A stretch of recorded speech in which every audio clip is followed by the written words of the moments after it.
Os santos são sinais da presença do ressuscitado na história. Hoje, dia 3 de abril, celebramos São Ricardo. Nosso santo de hoje nasceu no ano de 1197, em uma família pobre de camponeses, na Inglaterra. Ele ficou órfão bem cedo, ainda criancinha pequena.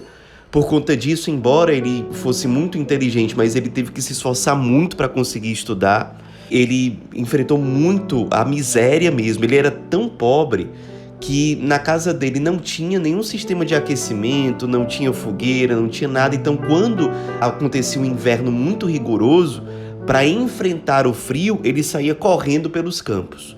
Tão pobre que ele era e sem assistência. Porém, com muito esforço, ele conseguiu se preparar, conseguiu estudar. Era um jovem também muito piedoso. Chegou a estudar na Universidade de Oxford, que era o maior centro cultural da Inglaterra nessa época, mas também estudou na Universidade de Paris, na Universidade de Bolonha. Depois dos estudos, já formado, ele voltou para a Universidade de Oxford, agora como professor. Depois foi eleito reitor da Universidade de Oxford, que era uma função social importantíssima na época. Como reitor, ele fez um trabalho extraordinário. Ele, na vida espiritual dele, ele já era exemplar.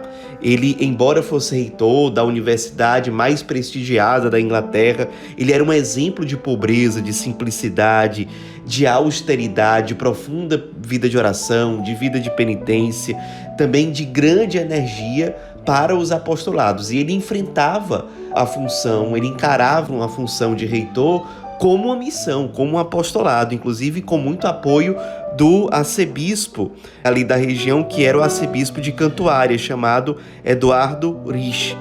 Uma outra coisa que foi muito importante, uma outra iniciativa importantíssima de São Ricardo, foi como reitor abrir as portas para franciscanos e dominicanos na Universidade de Oxford, o que trouxe novos ares, espiritualidade, piedade, virtude, coisas que a universidade precisava. Não só o saber acadêmico, mas a retidão, o exemplo, a preocupação social, a preocupação com o próximo. Então isso foi muito importante também na época.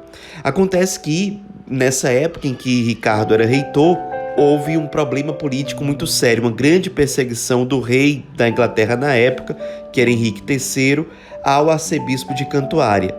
No fim das contas, o arcebispo, Eduardo Rich, foi exilado e, como sinal de amor filial ao arcebispo que estava sofrendo, São Ricardo teve a iniciativa livre de acompanhar o arcebispo no exílio. E foi de grande ajuda ao arcebispo nessa época. O arcebispo já era uma pessoa de idade mais avançada, não tinha familiares próximos, não tinha ninguém para cuidar dele. Então São Ricardo se propôs e foi para o exílio junto com o arcebispo.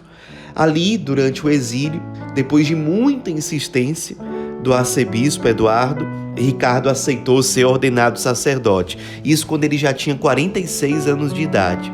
Um ano depois de ser ordenado sacerdote, o arcebispo fez força para que Ricardo aceitasse se tornar bispo, e seria o bispo da diocese de Chichester, que era uma diocese importante também na Inglaterra, que estava sem bispo. Acontece que o rei Henrique III se opôs à nomeação de Ricardo como bispo, porque seria uma pessoa aliada ao arcebispo Eduardo, que acabava de ser exilado. Então o rei não aceitou de forma alguma. Então, o arcebispo de Cantuária, Eduardo, recorreu ao Papa, que na época era o Papa Inocêncio IV. Nessa época, o Papa estava fazendo visitas na França. Então, como Ricardo e Eduardo estavam lá, eles conseguiram acesso ao Papa. O Papa deu todo o apoio e, inclusive, fez questão de ele mesmo, Papa, fazer a ordenação episcopal de Ricardo. E Ricardo, já como bispo, decidiu ir para a Inglaterra. O rei não aceitava ainda, então Ricardo se vestiu de mendigo e, como mendigo, ele ingressou na diocese de Chichester. E ali, durante 2 anos, de forma clandestina, ele foi tentando governar a diocese. Primeiro ele começou fazendo visitas aos pobres, aos enfermos, depois de forma clandestina, entrando em contato com cada um dos padres, tentando orientar da forma que era possível. E, enquanto isso, o Papa percebia que o rei Henrique III não tinha acolhido ainda Ricardo como bispo. Inclusive, o rei Henrique III proibiu o povo de aceitar Ricardo como bispo. Era uma situação realmente muito difícil.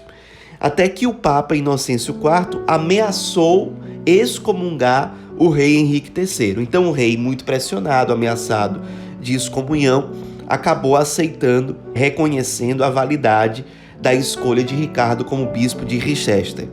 Então, finalmente, Ricardo foi aclamado abertamente, de forma pública, e ali, já como bispo, com mais liberdade, ele trabalhou muito pela reforma dos costumes na diocese, pela disciplina eclesiástica, trabalhou muito por uma reforma litúrgica nos sacramentos, reforma da vida monástica, fazendo com que a vida monástica ajudasse mais na evangelização da diocese, lutou muito pela liberdade da igreja diante dos governantes que muitas vezes cerceavam a ação missionária da igreja.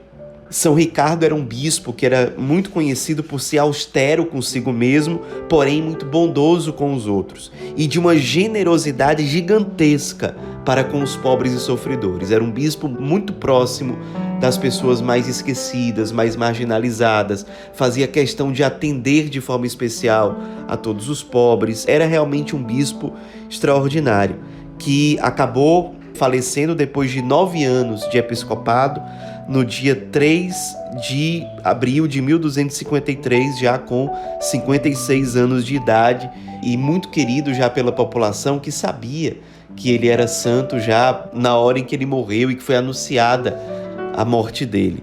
Nos esperemos na vida desse grande bispo, que perseverou muito, que lutou muito para exercer o seu pastoreio, que se fez mendigo junto com os mendigos, literalmente, e que a partir dos pobres e dos sofredores iniciou o seu apostolado como bispo, o seu pastoreio, que foi fiel à igreja, que foi humilde, que foi obediente, que lutou pela liberdade da igreja, que foi corajoso diante dos governantes e dos poderosos da época. Nos inspiremos para que as virtudes de São Ricardo se encarnem também na nossa própria vida.